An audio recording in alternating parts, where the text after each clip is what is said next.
सर्दी में अगर आपके गुलाब के पौधे की ग्रोथ बिल्कुल रुक गई है, पौधे ने नई ब्रांच निकालना बंद कर दिया है, पौधे के अंदर कलियां और फूल आने बंद हो चुके हैं, तो आज की इस वीडियो में मैं आपको बता रही हूँ सिर्फ 4 ऐसे पॉइंट्स जिसमें से कोई भी एक कमी आपके पौधे के अंदर नई ग्रोथ और फ्लावरिंग को सर्दियों में रोकती है। इसके साथ ही एक ऐसा फर्टिलाइज़र, एक ऐसा होममेड खाद जिसको कि आप बना करके घर में आसानी से दे सकते हैं। आपको कोई भी मार्केट का खाद लेने की ज़रूरत नहीं पड़ेगी। इसको देने से आपके पौधे में यानी जो गुलाब का पौधा है, इसको जो 3 मुख्य चीज़ें चाहिए होती हैं ज़्यादा से ज़्यादा नई ग्रोथ के लिए और ज़्यादा से ज़्यादा फ्लावरिंग के लिए, ये तीनों ही चीज़ें इस पौधे को मिल जाती हैं, जिससे पूरी सर्दी गुलाब नई-नई ग्रोथ निकालता रहता है और पूरी सर्दी सिर्फ ग्रोथ ही नहीं निकालता, ये पूरी सर्दी फूलों से भरा रहेगा। तो फ्रेंड्स, सबसे पहला पॉइंट है धूप। आप सभी जानते हैं कि सर्दियों में जो धूप है वो कम हो जाती है, जो टेम्परेचर है वो भी कम हो जाता है। लेकिन जो गुलाब का पौधा है एक ऐसा पौधा है जो ना तो बहुत ज़्यादा गर्मियों में फूल देता है और ना ही बहुत ज़्यादा सर्दियों में फूल देता है। ये दोनों ही कंडीशन यानी कि बहुत ज़्यादा गर्मियाँ और बहुत ज़्यादा सर्दियाँ इसको नुकसान पहुँचाती है। ऐसे में हम सर्दियों में अपने गुलाब के पौधे से ज़्यादा फ्लावरिंग कैसे लें? तो इसके लिए इसको आप अपने गार्डन में अच्छी धूप वाली जगह पे रखें। देखिए, टेम्परेचर तो आप कम नहीं कर सकते हैं, लेकिन ज़्यादा से ज़्यादा धूप इसको दे करके आप इससे ज़्यादा से ज़्यादा नई ग्रोथ ले पाएँगे। अगर आपके पौधे को इस समय धूप कम मिलेगी तो पौधे में ग्रोथ कम निकलेगी, फ्लावरिंग आपके पौधे में कम आएगी और कलियाँ और फूलों में ये समस्या देखने के लिए मिलेगी कि फूल छोटे होंगे या फिर कलियाँ अगर खिलती भी हैं, बनती भी हैं, तो फूल आपके पूरे नहीं खिलेंगे, यानी छोटे फूल निकल कर के आएँगे। इसके साथ ही इसके ऊपर काफ़ी सारे कीड़े और फंगस भी आकर के लग जाते हैं। तो सर्दियों में सबसे ज़रूरी चीज़ है गुलाब के पौधे के लिए अच्छी सनलाइट, अच्छी धूप। तो कोशिश करें कि जहाँ आपके गार्डन में सबसे बढ़िया धूप हो, वहीं पर आप गुलाब के पौधे को रखें। अब दूसरा पॉइंट, जो कि बहुत इम्पोर्टेंट पॉइंट है ज़्यादा से ज़्यादा नई ग्रोथ लेने के लिए, वो है गुलाब के पौधे की मिट्टी का मॉइस्चर। गुलाब के पौधे की मिट्टी का मॉइस्चर आपको मेंटेन करके रखना है। मिट्टी ऐसी हो कि ना तो बहुत ज़्यादा गीली पड़ी रहे और ना ही बहुत ज़्यादा आप मिट्टी को सुखा दो। ये दोनों ही कंडीशन आपके पौधे में समस्या पैदा करेगी। अगर मिट्टी बहुत ज़्यादा गीली है तो मिट्टी सर्दियों में जम जाएगी, जो कि आपका पौधा आसानी से ले नहीं पाएगा, जड़ें सोख नहीं पाएगी, तो भी पौधे में मॉइस्चर की कमी यानी कलियों में और पत्तों में मॉइस्चर की कमी बनी रहेगी। अगर पानी आप बहुत कम दे दोगे तब भी इसका बुरा प्रभाव आपके पौधे के ऊपर दिखाई देगा। आपके पौधे में सबसे पहले तो जो पत्ते हैं वो मुरझाने शुरू हो जाएँगे, सूख करके झड़ने शुरू हो जाएँगे और नई ग्रोथ तो ये बिल्कुल निकालना बंद कर देगा। क्योंकि नई ग्रोथ को निकालने के लिए इसको मॉइस्चर चाहिए, जो आपके पौधे की मिट्टी में नहीं है, इसको सही तरीके से नहीं मिल पा रहा है। जब भी हम किसी गुलाब के पौधे की प्रूनिंग करते हैं तो मैं आपको हमेशा कहती हूँ कि आप पौधों के ऊपर पानी का स्प्रे करें। लेकिन सर्दियों में हमें पानी का स्प्रे करने से बचना है, क्योंकि सर्दियों में पानी का स्प्रे करने से इसके ऊपर और समस्याएं आनी शुरू हो जाती है, कीड़े और फंगस लगने शुरू हो जाते हैं।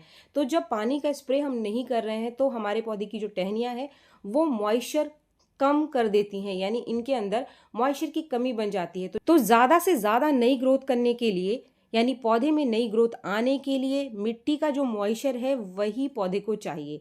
हम पानी का स्प्रे नहीं कर रहे हैं, अगर मिट्टी में मॉइस्चर है तभी आपका पौधा ग्रोथ निकालेगा।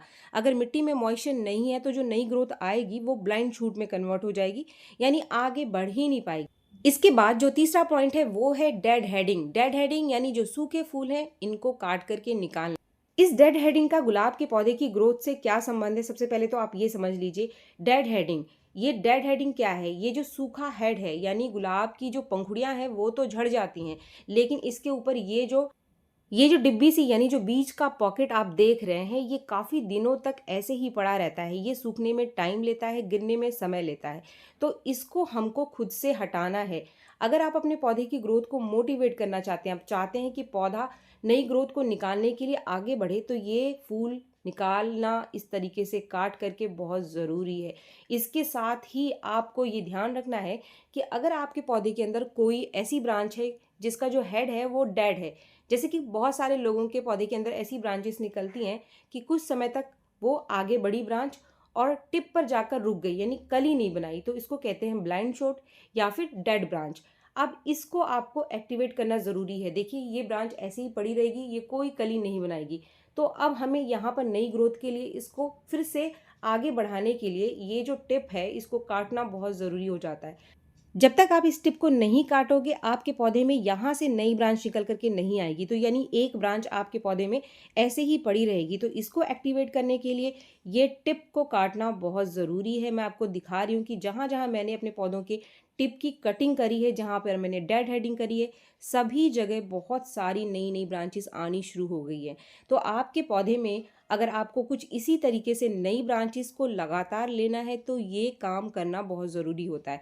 इसके बिना आपका पौधा ऐसा नहीं है कि ब्रांच नहीं निकालेगा, लेकिन पौधे के अंदर ब्रांच बहुत ही लेट आती है। जब आपके पौधे को मन करेगा आपका पौधा तभी आपको नई ब्रांच देगा। तो मैक्सिमम नई ग्रोथ के लिए ये काम करना पौधे के ऊपर समय समय पर बहुत ज़रूरी होता है। तो फ्रेंड्स, यहाँ तक मैंने आपको 3 इंपॉर्टेंट पॉइंट्स बता दिए। अब जो चौथा पॉइंट है, सबसे पहले हम बात करेंगे फर्टिलाइज़र की।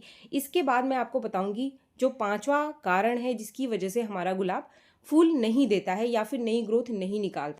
तो फ्रेंड्स, गुलाब के पौधे के लिए मैक्सिमम नई ग्रोथ के लिए, मैक्सिमम नई फ्लावरिंग के लिए 3 जो चीज़ें यानी जो 3 न्यूट्रिशन चाहिए, जो कि आज के इस खाद से आपको मिल जाएगा, आपको कुछ भी मार्केट से लेने की ज़रूरत नहीं पड़ेगी। वो 3 जो चीज़ें हैं, वो सबसे पहली चीज़ है फास्फोरस, इसके साथ कैल्शियम और नाइट्रोजन। अगर इनमें से कोई भी एक चीज़ आपके गुलाब के पौधे की मिट्टी में कम है, तो आपके पौधे में आपको ग्रोथ भी कम मिलेगी और फ्लावरिंग भी कम मिलेगी। इसके लिए अगर आप चाहें तो मार्केट से बहुत सारे केमिकल फर्टिलाइज़र हैं, बहुत सारे ऑर्गेनिक फर्टिलाइज़र हैं, जिसको कि आप खरीद सकते हैं। अगर आप होममेड खाद नहीं बनाना चाहते हैं, अगर आपको लगता है कि नहीं मुझे मार्केट से कोई फर्टिलाइज़र लेना है, तो इसके बारे में भी आगे मैं इस वीडियो में आपको बताऊंगी। लेकिन सबसे पहले आप इस फर्टिलाइज़र के बारे में जान लीजिए। तो फ्रेंड्स, जो 3 चीज़ें हैं कैल्शियम, फास्फोरस और नाइट्रोजन, ये तीनों ही चीज़ें इस खाद से आपके पौधे को मिलेगी। और इसको डालना कैसे है? सबसे पहले तो आप अपने पौधे की मिट्टी की अच्छे से गुड़ाई कर लीजिए। गुड़ाई करने के बाद साइड में आपको एक गड्ढा सा बना लेना है, यानी जड़ों से थोड़ा सा दूर, पॉट से बिल्कुल सटा करके। ये जो खाद है आपको मिट्टी में नहीं बिखराना है। फ्रेंड्स, खाद के साथ साथ जो पांचवा पॉइंट है जो कि गुलाब के पौधे में अच्छी ग्रोथ और अच्छी फ्लावरिंग के लिए बहुत इंपॉर्टेंट है, वो है मिट्टी का एसिडिक होना। यानी जो गुलाब है वो एसिड लविंग प्लांट है। अगर इसकी मिट्टी क्षारीय है तो आपके पौधे में ग्रोथ और फ्लावरिंग कम निकल करके आएगी। तो ये जो खाद मैं आपके साथ शेयर कर रही हूँ, इससे आपके पौधे को ये सारी चीज़ें मिल जाएंगी फ्री में। तो फ्रेंड्स, ये जो पहली चीज़ आप देख रहे हैं, यहाँ मैंने लिया है 5 चम्मच सूखी चाय की पत्ती। मेरे पौधे का जो पॉट है इसका साइज़ है लगभग 12 इंच का पॉट है, और जो मेरा पौधा है वो भी काफ़ी बड़ा है। तो मैंने यहाँ पर 5 चम्मच लिया है मैंने सूखी चाय की पत्ती, यानी वो चाय की पत्ती जो चाय की छन्नी में बच जाती है। ये नाइट्रोजन पौधे को प्रोवाइड करेगी, इसके साथ ही ये मिट्टी को एसिडिक भी बनाएगी, ये जो सूखी चाय की पत्ती है। ये जो दूसरी सफ़ेद चीज़ आप देख रहे हैं ये है अंडे का छिलका। ये अंडे का छिलका है, ये सिर्फ एक अंडे का छिलका है जिसका मैंने चूरा सा बना लिया है। ये जो अंडे का छिलका है आपके पौधे में कैल्शियम भी देगा और फास्फोरस भी देगा। तो आपको कैल्शियम और फास्फोरस के लिए कुछ भी मार्केट से लेने की ज़रूरत नहीं पड़ेगी। अब यहाँ पर मुझे काफ़ी सारे लोग पूछते हैं कि मैडम आप कैल्शियम का रिप्लेसमेंट कोई और बता दो, क्योंकि हम अंडे नहीं खाते हैं। तो सबसे पहले मैं आपको बोलूँ कि जो अंडा है सबसे फ्री का सोर्स है और सबसे बढ़िया सोर्स है। इसको डालने से पौधे के ऊपर किसी भी तरीके का कोई साइड इफ़ेक्ट नहीं आता है। मैं सालों से इसका यूज़ कर रही हूँ। दूसरी चीज़, अगर आप, कुछ लोग कहते हैं कि चॉक का इस्तेमाल करो, तो बहुत ज़्यादा चॉक का इस्तेमाल हमें मिट्टी में नहीं करना चाहिए। इसके रिप्लेसमेंट के लिए आप रॉक फॉस्फेट का इस्तेमाल कर सकते हैं। रॉक फॉस्फेट ले सकते हैं आप। किसी भी तरह की का जो चूना वगैरह है, कैल्शियम कार्बोनेट का पाउडर भी मिलता है पौधों में इस्तेमाल करने के लिए। इनका इस्तेमाल आप बहुत ज़्यादा अपने पौधों के ऊपर ना करें, क्योंकि ये जो चीज़ें हैं वो पौधे की मिट्टी को क्षारीय बनाती हैं। तो हमें करना क्या है, हम क्या चीज़ इस्तेमाल करें अपने पौधों के ऊपर? इसके लिए जो सबसे बढ़िया रहेगा वो रहेगा रॉक फॉस्फेट। यानी रॉक फॉस्फेट का जो पाउडर आता है, इसके अंदर बहुत अच्छी मात्रा में फास्फोरस की भी है और कैल्शियम की भी है। तो इसको आप ले करके 1 चम्मच महीने 2 महीने में अपने पौधे को दे सकते हैं। अगर आप मार्केट से कोई खाद अपने गुलाब के पौधे की ग्रोथ को बढ़ाने के लिए, इससे फ्लावरिंग के लिए लेना चाहते हैं, तो फिर सबसे बढ़िया जो ऑप्शन रहता है वो रहता है बोन मील का। बोन मील हड्डियों का चूरा होता है जो कि डिकम्पोज करके बनाया जाता है। दूसरा है, अगर आप मान लीजिए बोन मील का इस्तेमाल नहीं करना चाहते हैं, तो इसके लिए जो सबसे बढ़िया रिप्लेसमेंट रहता है वो रहता है डीएपी का। डीएपी में बहुत अच्छी मात्रा में फास्फोरस और नाइट्रोजन दोनों ही मिल जाती है, तो इसका इस्तेमाल करके भी आप अपने पौधों की ग्रोथ को बढ़ा सकते हैं। इसके साथ ही अगर आपके पास कोई एनपीके है जिसके अंदर अच्छी मात्रा फास्फोरस की है, अगर आप कोई भी एनपीके खाद अपने पौधों की ग्रोथ के लिए, फ्लावरिंग के लिए ले रहे हैं, तो इसके लिए ऐसा एनपीके ले जिसके अंदर ज़्यादा मात्रा फास्फोरस की हो।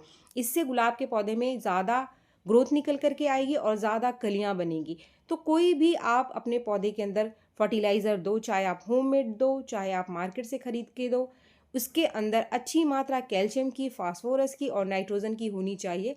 अगर गुलाब के पौधे को आप मैक्सिमम ग्रोथ देना चाहते हैं, मैक्सिमम फ्लावरिंग इससे लेना चाहते हैं, तो इस तरीके से जो मैंने आपको ये 4 पॉइंट्स बताए और जो मैंने आपको खाद बताया, जो भी आपको सूटेबल लगे आप इसका इस्तेमाल करके सर्दियों में गुलाब के पौधे की ग्रोथ को ज़्यादा से ज़्यादा बढ़ा सकते हैं, ज़्यादा से ज़्यादा आप फ्लावरिंग ले सकते हैं। तो उम्मीद है ये वीडियो आपको पसंद आया होगा।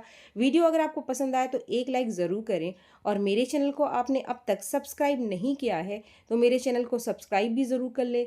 मिलते हैं मेरे नेक्स्ट वीडियो में, तब तक के लिए थैंक यू।